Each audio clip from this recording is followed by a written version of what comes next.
Hi friends, మేమైతే ఈరోజు ఇండియాలోని అతి పెద్దదైన మరిమాన్ చూడడానికి వెళ్తున్నాము. నాతో పాటు మీరు కూడా చూడండి. ఈ మరిమాన్ వచ్చి మా ఊరు నుంచి 30 కిలోమీటర్ల దూరంలో ఉంది. ఈ చెట్టు స్పెషాలిటీ ఏంటో మీకు చూపిస్తాను, లాస్ట్ వరకు వీడియో చూడండి. మేమైతే ఎంట్రన్స్ దగ్గరకు వచ్చేసాము, ఇంకా లోపలికి వెళ్ళి చూద్దాం. ఫస్ట్ అయితే ఇంకా మేము లోపలికి వెళ్ళగానే లెఫ్ట్ సైడ్ లో ఒక చిన్న ప్లేయింగ్ ఏరియా కూడా ఉంది, చిన్న పిల్లలు ఆడుకోవడానికి.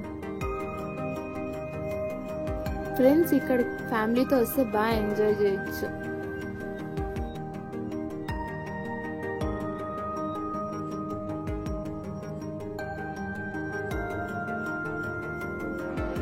ఈ ప్లేయింగ్ ఏరియా పక్కనే ఒక చిన్న జూ కూడా ఉంది, చూద్దాం రండి. ఫస్ట్ అయితే ఇక్కడ కొన్ని జింకలు కూడా ఉన్నాయి, చూడండి.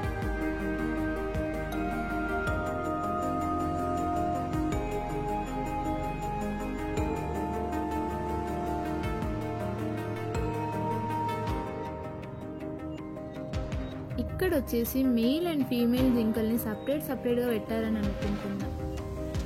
వీటికి ఆహారం వచ్చి పచ్చిగడ్డి ఎండుగడ్డి వేశారు, తింటుండే చూడండి.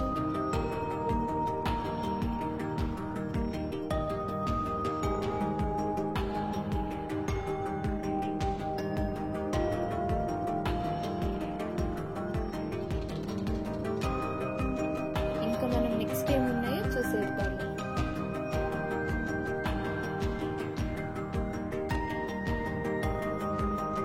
ఇక్కడైతే కుందేళ్ళు పావురాలు కూడా ఉన్నాయి, చూడండి.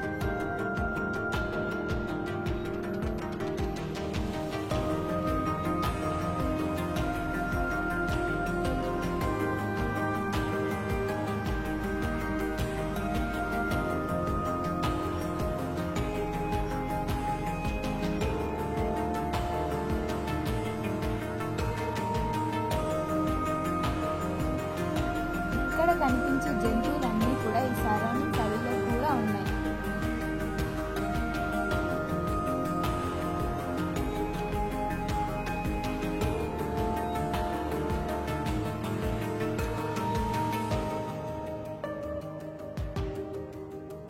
ఇక్కడ పావురాల బోన్లో ఒక నెమలి కూడా ఉంది, చూడండి.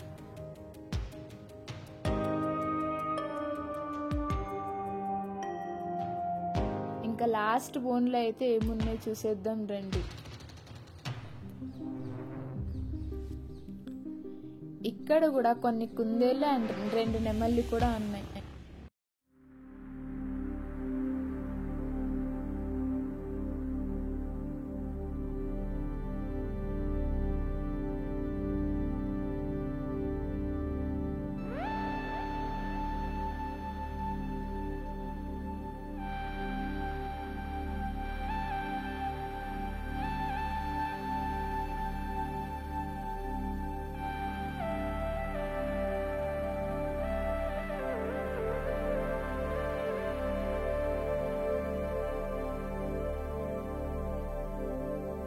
ఫ్రెండ్స్, నెక్స్ట్ అయితే మనం మర్రి చెట్టుని చూసేద్దాము, పదండి. ఫ్రెండ్స్, మర్రి చెట్టు అని చెప్పి ఏదో అడవి చూపిస్తున్నా అనుకుంటున్నారా? కాదండి, ఇదే ఆ మర్రి చెట్టు. నాకైతే ఒక దట్టమైన అడవిలో ఉన్న ఫీలింగ్ కలుగుతుంది, మరి ఒక భయం కూడా వేస్తుంది. మనకి ఇక్కడ కనిపించేదంతా ఒకటే చెట్టు. ఈ చెట్టు వచ్చి 9 ఎకరాలు వాటి వేరులతో అల్లుకున్నది, చూడ్డానికి అడవిలా ఉంది. ఫ్రెండ్స్, ఈ చెట్టుకి ఒక చరిత్ర ఉంది, ఎలా పుట్టిందనేది. కానీ మేము వెళ్ళిన రోజైతే గైడ్ రాలేదు. మాకు పూజారి కొన్ని విషయాలు చెప్పారు, వాటిని మీతో కూడా షేర్ చేసుకుంటున్నా. ఫ్రెండ్స్, పూర్వము 660 సంవత్సరాల క్రితము తిమ్మమ్మ బాలవీరయ్య దంపతులు ఉండేవాళ్ళంట. బాలవీరయ్యకు భయంకరమైన కుష్ఠవ్యాధి వచ్చి చనిపోతాడంట. అప్పుడే ఆమె కూడా తన భర్తతో పాటు సతీ సాగమనం అయిపోవాలని నిర్ణయించుకుంటుంది. కానీ వాళ్ళ ఊర్లో ఉన్న కొంతమంది పాలేగాళ్ళు ఒప్పుకోలేదంట. ఎందుకంటే సతీ సాగమనం అనేది ప్రతివర్తలకి మాత్రం అనుమతి ఇచ్చేవాళ్ళంట. అందుకే ఆ పాలేగాళ్ళు 2 పరీక్షలు పెట్టారు. మొదటి వచ్చి వాళ్ళ పెరట్లో ఎండిపోయిన కాకర చెట్టును బ్రతికించమంటారు. ఆమె వెళ్ళి ఆ చెట్టుని తాకగానే చిగురొచ్చి పూలు పోసి కాయలు కాస్తాయంట.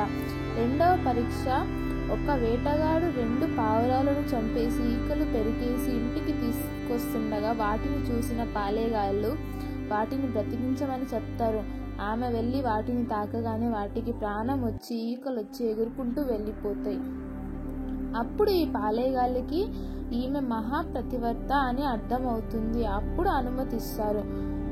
ఆమె చితిలోకి వెళ్లే ముందు ఇలా చెప్తాదంట, నేను చనిపోయాక నా చితి చుట్టూ నాటిన 4 మర్రి గుంజలకు ఈశాన్యం వైపునున్న మర్రి గుంజికి నా చితి నుండి నీరు పొంగి ఆ గుంజును తాకగానే అది మహావృక్షమై మారుతుందని, ఆ చెట్టు బ్రతుకున్నంత కాలం నా ఆత్మ ఆ చెట్టులో ఉంటుందని చెప్పి ఆమె అగ్నికి ఆహుతి అయిపోతుందంట.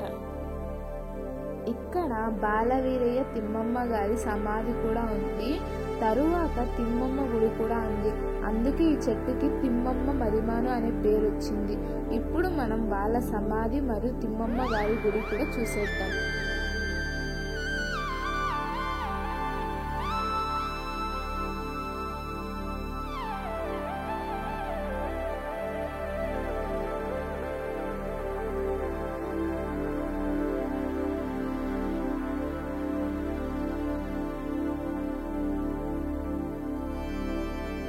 ఇక్కడ కనిపించేదే తిమ్మమ్మ మరియు బాలవీరయ్య గారి సమాధి.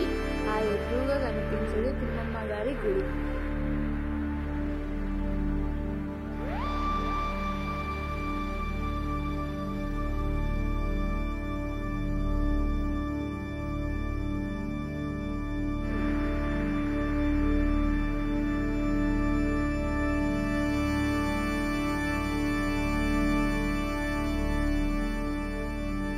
ఇక్కడే తిమ్మమ్మ మరియు బాలవీరయ్య గారి విగ్రహాలు ఉన్నాయి. బట్ మేము వెళ్ళినప్పుడు పూజారి లేక క్లోజ్ చేశారు.